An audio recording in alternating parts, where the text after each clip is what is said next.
Hey guys, and welcome back to Sales Growth Academy Level 1. In the third lesson, we're going to be focusing on time management and efficiency. Now, this first series, the first 3 episodes, have really been focused on building the foundations necessary to be a successful appointment setter.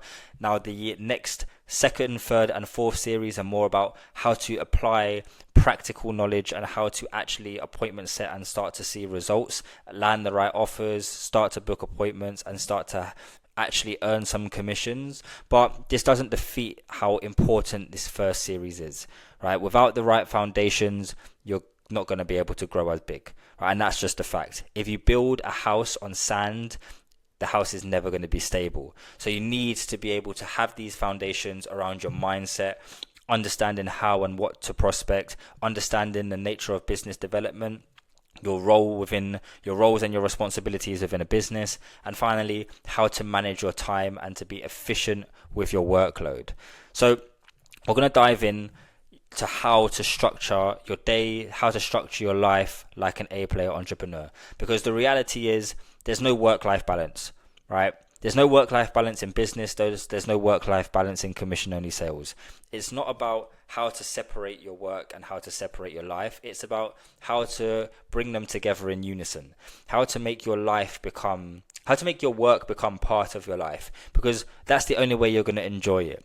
You can do the 9 to 5 lifestyle where you work a specific time and then you only have time outside of your 9 to 5 to enjoy life, but that's just not enough time to enjoy life, right? If you enjoy life whilst you're working, then life is just there to be enjoyed. So in order for that to be effective, in order for you to actually be able to do that, managing your time is going to be crucial, right? Because to be as efficient as possible, you must have all of your daily activities planned way ahead of time.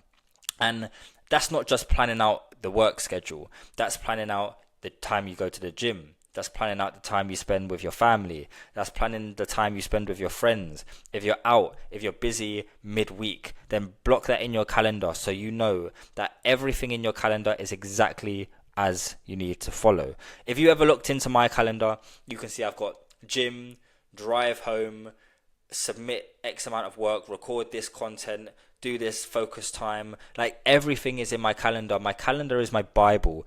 I wake up every morning and the first thing I do after having a meditation, drinking some water, chilling for a bit, having my personal time, doing a couple hundred press ups in the morning, all I do is look in my calendar and I'm like, cool, now this is what my calendar is telling me I need to do, so this is what I need to do. And it just clears headspace, right? If your calendar's there, you've planned your calendar the day before for the day, then you're no longer thinking about what you need to do. Instead, you're just doing what you know you have to do. So why is this important? Well, your responsibilities as a setter is more than just your outreach. There's a lot of things that you're going to need to do in a day. And if you don't have a plan in place, it's very likely you're going to get lost because there's no structure. You're going to get lost on what you need to do. You might forget to do something, and that's going to make you inefficient as an appointment setter. And efficiency is one of the most valuable things, right? Because the more efficient you are as a setter, the more people you're going to be able to contact, the more conversations you're going to have, and the better you're going to perform. So you need to be responsible for your outreach messages. You need to be responsible for following up with your cold leads. You need to be responsible for sharing valuable content assets and managing warm relationships in your nurture pipeline. You have to be responsible for creating your own content. You need to be responsible for attending role play sessions and really diving into learning and development, going through these programs and developing your skill set. You must be responsible for networking, connecting with other salespeople, connecting with business owners, landing offers, all of that stuff. There's a lot to do, right? There's a lot to do in order to be successful. Now, you could be like the D player setters and just focus on this. You could be like the C player setters and just focus on these two. Send a few outreach messages, follow up to a few occasionally, only when you really get the chance to. Maybe you're shadow banned on Instagram, so you have to do just follow-ups. Like, this is what the people who are making a couple hundred a month do, right? In order to be making thousands a month, 2, 3, 4, 5K a month, you need to be doing all of this. So you need to be able to manage your day effectively in order to do all of that. So this is going to help with productivity, as a first thing, right? Productivity is key. You need to be able to constantly be ticking over. And not only that, but knowing what you do every day really does clear valuable headspace. It's like I said, if you wake up every morning and you're unsure what you need to do, then it creates anxiety, it creates stress. Stress is knowing you need to do so much but not knowing what you need to do. Anxiety is being unsure and uncertain about the future, right? So clear your headspace by eradicating stress, eradicating anxiety, by literally planning your day out so you know exactly what you need to do. And if you know in your head that all you need to do to achieve X results, 5k a month, 4k a month, whatever that looks like, whatever your results are, whatever your goals are, if you know what you need to do to get there and it's all planned out, you don't need to think about that anymore. All you need to do is do it. You just need to follow the template, follow the framework, and you'll get there. And the framework is what you create of yourself through blocking out time in your calendar. And now all you need to do is spend your time focused on execution. Focus on execution, analysis, understand that, deliver the results, deliver the input, and then look at the data and understand what you need to do better to deliver to deliver the inputs better to achieve the desired outcome. So all you need to do is block out the sessions and tasks in your calendar and then focus on execution on a daily basis. And it's that simple, and that's how you really succeed in this space. But when you are structuring your calendar, you need to be very, very specific about when you plan to do certain tasks, how long these tasks will take you, and then you must hold yourself accountable to them. Make sure you include everything, your gym, plan your work around your life. Like I said, there's no work-life balance, it's just life. So you need to include everything in your calendar. If it takes you an hour and a half to do your message ones, then make sure you block out an hour and a half. If you usually do message ones in the morning, then do from 9 till 10:30 message ones, and that's the time you do it. And if it hits 9 o'clock and you're still doing your push-ups, you're still doing your drinking your coffee or whatever it is you're doing, then you need to get on it. You need to hold yourself accountable to doing that. And then if you finish early, bring everything up earlier and just smash it out, or take some more time to rest. But you make sure that within that window on your calendar, you need to complete your inputs, and make sure you hold yourself accountable to that. Now, in order to make this a lot easier for you, there are a few daily non-negotiables that top performing sales reps have that you must follow, which we're going to cover right now. Now, these daily non-negotiables are outbound messages, first and foremost, follow-ups, meeting your targets, and tracking your data. Now, no matter what offer you're on, these are critical, so this has to become a habit wherever you are, right? Your outbound messages, you need to send messages, right? You need to reach out to people in order to create a warm pipeline. Your follow-ups, this is how you turn your cold leads into warm leads, to positive conversations, how you nurture people, sharing content assets, and building relationships. You're meeting your targets. If your offer says you have to hit a target of 5 meetings a day, then hit 5 meetings a day. And if you're on 4 meetings and it's 10 o'clock, then what do you need to do to make that 5? Where are your low-hanging fruit? Right? Hold yourself accountable to meeting your targets. And then track your data. Right? Make sure you have systems in place so that you know exactly how many messages it takes to achieve a certain result. And the way you do that is through literally reverse engineering everything. So think about your goal, right? Let's say you have a goal of 5k a month. Now, in order to achieve 5k a month, you need to have, let's say, 10 deals get closed, right? Now, let's say in order for you to have 10 deals closed, the closer's performing at a, let's just say, a 30% close rate, meaning you need to book 30 appointments in. So you need to have 30 appointments booked in order for your setup for your closer to close 10 deals in order for you to make 5k. So you need to reverse engineer that entire thing. How many messages do I need to send in order to book 30 appointments, right? So if you've got like a 10% booking rate, then you need to send 300 messages in order to book 30 appointments, I believe. I mean, my maths is terrible, but reverse engineer everything so you understand the data and the inputs necessary to achieve a desired outcome. But you need to hold yourself accountable to all of those things.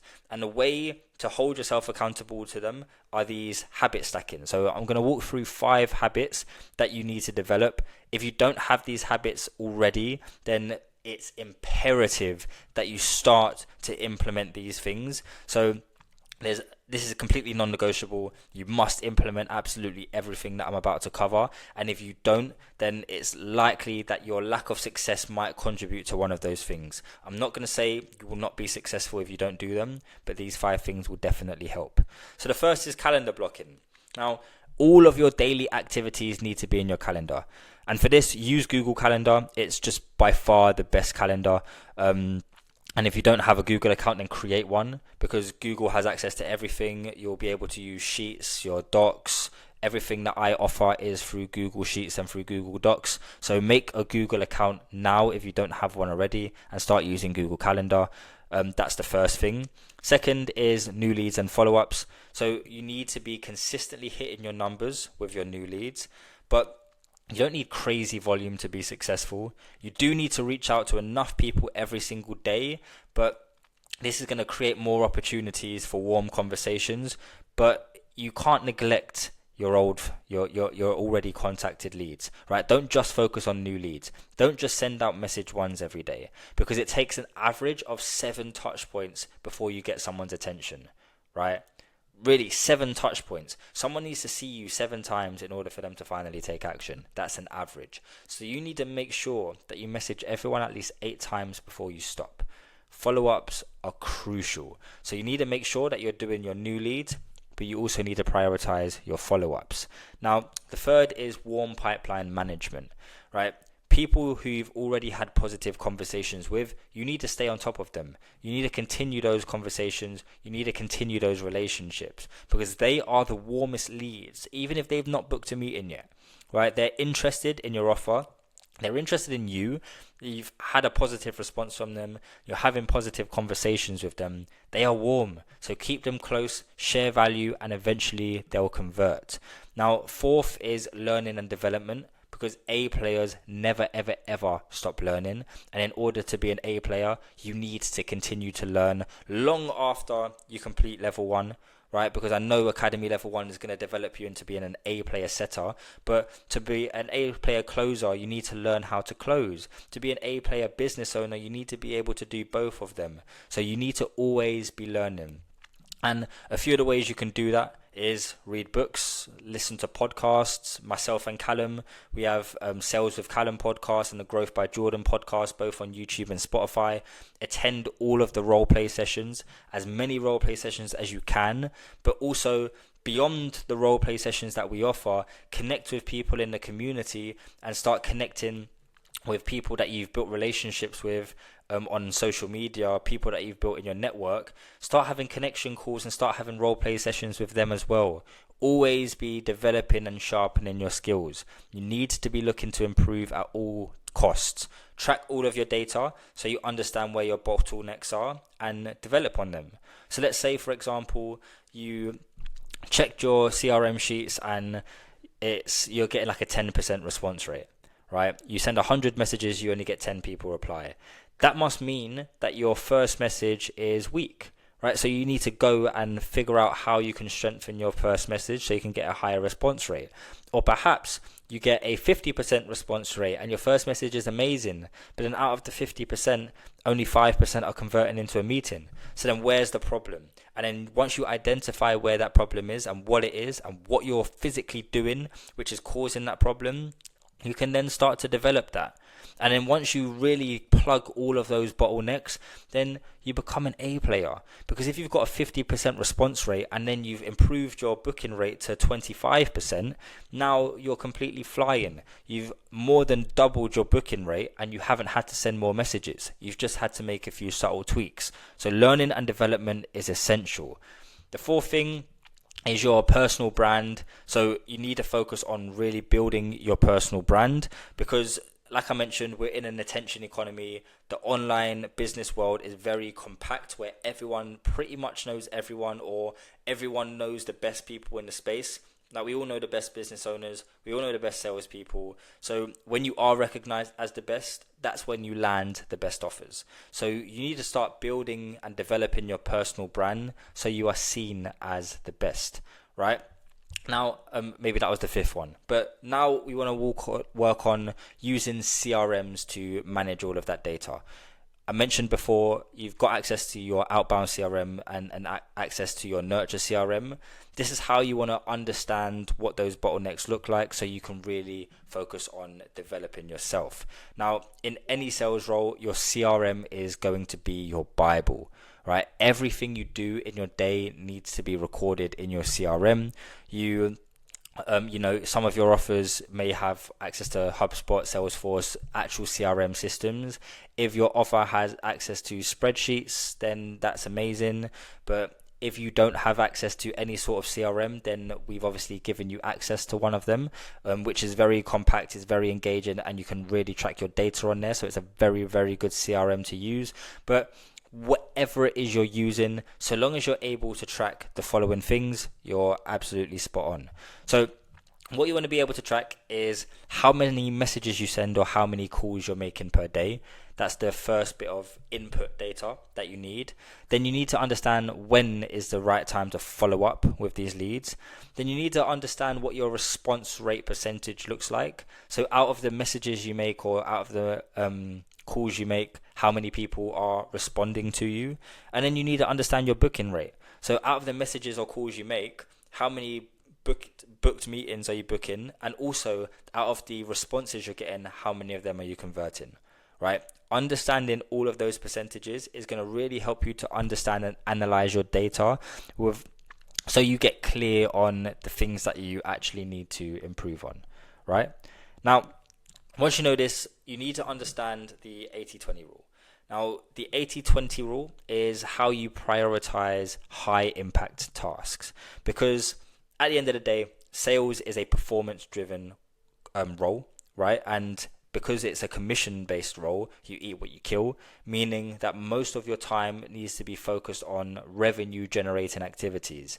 Now, a lot of the times, I've seen this amongst a few different offers where salespeople are focused on doing other things, like, managing ads or something like that. And this just isn't beneficial for your performance as a salesperson. You need to be focused on high impact tasks, revenue generating tasks, because your time is a valuable asset. You're paid on a commission basis, therefore revenue generating activities is where you must spend 80% of your time.